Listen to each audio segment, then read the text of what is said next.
Hey everyone, Michael O'Brien here, and today we're going to do another easy tutorial for beginners.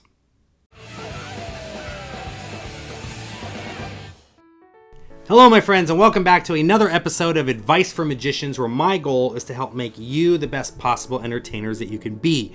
Now, a lot of you that are watching my channel are brand new to magic, and you want to be able to perform some really cool pieces of magic, but maybe your sleight of hand chops are not quite there yet. Well, in today's video, I'm going to teach you guys a really cool, really simple, practically self-working Joker sandwich routine that you guys can perform for all of your friends. It just takes a little bit of practice to get that last moment down where the two Jokers grab the card right out of the deck, but it's nothing too crazy. And the best part about it is I've routined it in such a way that there are no controls. You don't have to control anything. No passes, no undercuts, no pinky breaks, nothing. It's completely self-working, and the card does truly get lost into the deck, which I think is pretty cool.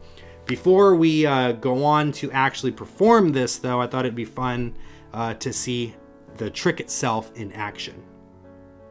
Hey everyone, Michael O'Brien here. Just wanted to show you a really cool trick with a deck of cards. We're gonna have a random card chosen. It doesn't matter which one. Let's just say it's this one here. You guys got it, and we'll go ahead and lose it into the middle of the deck. And I want you to show I really did lose it in the middle. It's not on the top, it's not on the bottom, it's somewhere in here. And I didn't look at the camera, so I have no clue which card it was that you chose. But we're gonna find it. In fact, I'm not gonna find it. The two Jokers are gonna find it. I forgot to take them out at the beginning, but that's okay. There's Joker number 1, and there is Joker number 2, okay? They're going to find the card, but the way that they're going to do it is to go into the deck just like this. The two Jokers are actually now as far apart as they can be from each other while still being in the deck. One on the top, one on the bottom. Would you agree? Perfect. So now they're going to try to find your selected card. What was the card that you chose? Tell the Jokers. Don't worry, I won't listen.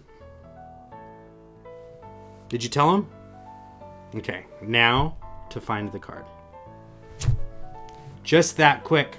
The two Jokers go through and they find one card, and hopefully it was your Ace of Hearts. All right, so that was easy sandwich. I hope you guys enjoyed that. We're going to go ahead and learn how to perform it now. But first, just a couple of announcements. If you have not already done so, please make sure to click that subscribe button and don't forget to ring the bell. That way you know every time I upload a new video. If you'd like to support the channel for just $1 a month, consider clicking that join button and become a Mob Squad member. Members will get access to a bunch of really cool stuff, including tutorials, early access to videos, emojis, badges, and even discounts at O'Brien Magic Shop. All that stuff for just $1 a month. And I'll even shout you out right here on the channel. Let me go ahead and grab my shouter outer here. So let's please welcome some of our newest members. And I'm going to butcher your name, and if I do, I'm so sorry. I apologize for that. But let's go ahead and say hello to Mark Lagrimus, Trevor Stevens, and Nancy Anderson. Thank you guys so much for becoming members. Oh, let's set that down. Thank you so much for becoming members. It's because of you. It's because of everyone that watches my videos, all my subscribers, all of you guys who continue to support me. It's because of you that I'm able to keep this channel going. So I'm truly, from the bottom of my heart, thank you so much. So let's go ahead now and dive right into this tutorial. For this, there's just a tad bit of setup, but that setup is nothing crazy. All you're going to do is go through the cards, and you're going to take out the two Jokers. Okay. Now you'll notice that one Joker is in color and one Joker is in black and white. And this is going to be very important to distinguish which is which when it comes to locating the selection. We'll talk a little bit about that in a moment. But essentially, it uses what we call a key card principle. We're going to take advantage of that key card principle and use it to control the selection to the bottom. Okay. But before we get ahead of ourselves, let's check this out. So the way that we set the deck up is simple. The colorful Joker is going to go on the top, and the black and white Joker, maybe 8, 9, 10 cards down. I didn't really count. I just kind of guesstimated from the top. We set that in there so that they're kind of separated from each other. So it looks like I have to go through and find them when it comes time to actually find the cards. So how does this work? First thing is first, I have them choose a card. Now you don't want to have them choose one of the top cards because they might choose one of the two Jokers. Worst case scenario, if they choose a joker, you just say, you didn't get a joker, did you? And if they say yes, you just put the joker back and you say, grab another card, but not the joker, right?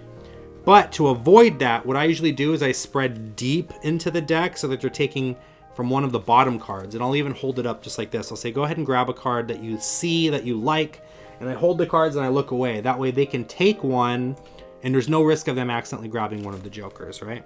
So it doesn't matter which card they get. Let's just say they choose the Queen of Clubs.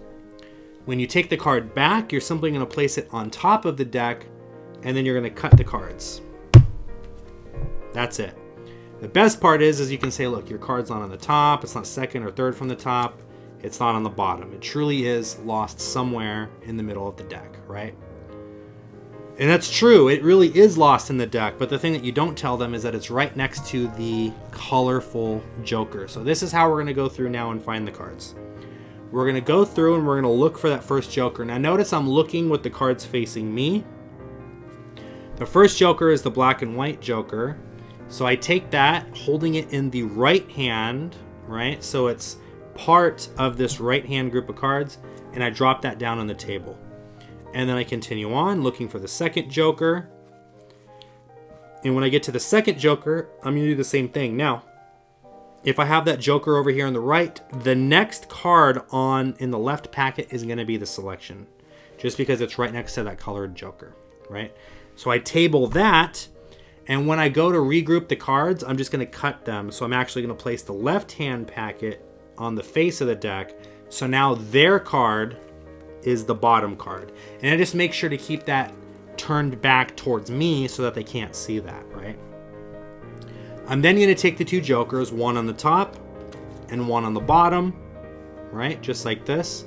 What's actually happening is that bottom joker is, again, right next to their selection, but they think that their selection is lost somewhere into the deck. I side jog that bottom card, right? So it's not square to the deck. I pull it away from my palm so that about half of the bottom card is showing. And I do that so that I can show the deck like this and say one joker on the top, one joker on the bottom. They're both as far apart from each other as they can be while simultaneously being in the deck together. Would you agree to that? They say yes. I then hold the cards closer to them and I say, whisper to the jokers the name of the card that you chose. Don't worry, I won't listen, right? A little joke. Don't worry, I won't listen. They say the name of the card, and then what I'm going to do in one motion is I'm going to flick my wrist. I'm going to squeeze really tight so that I'm holding both the top joker with my thumb, the bottom joker with these fingers, but also their selected card with my fingers as well. So what's going to happen is when I flick my wrist and I let go to the pressure just a little bit, all of the cards are going to fall out except for one, right? Now, I didn't flick my wrist that time, so I actually kept two on accident. But normally, they all fall out except for one. So let's try that one more time, just like this. One joker on the top, one joker on the bottom. We side jog that. I give it a little flick, right? And there it goes. You see, so it actually traps their selection right between the two jokers. It's practically self-working. The hardest part is just figuring out the amount of pressure that you need to use to be able to do that properly, that last move. So we'll do it one more time, okay, so you guys can see it at speed. You slide this back. Of course, we make sure to do this while the cards are face down so that the spectator doesn't see. And we say, what was your card? Queen of Clubs, right? And the two jokers were able to find your Queen of Clubs. So, I hope you guys enjoyed that. It's super duper simple, really easy. It takes advantage of the key card principle. You may remember the key card principle from any effect where you say, here, choose a card, right? And then they're looking at this card. You peek at this one over here, and when you place it right on top, now you know what their card is because it's next to the key card that you peeked. We're using that exact same principle here, only we're taking advantage of it and using it as a way to control a card to the bottom of the deck, which is pretty cool. So you don't have to do any controls or anything. And when that card is initially lost into the deck, you can say, look, it truly is lost. It's not anywhere near the top of the deck. It's not anywhere near the bottom of the deck. It really is lost into the deck, right? So a really cool trick.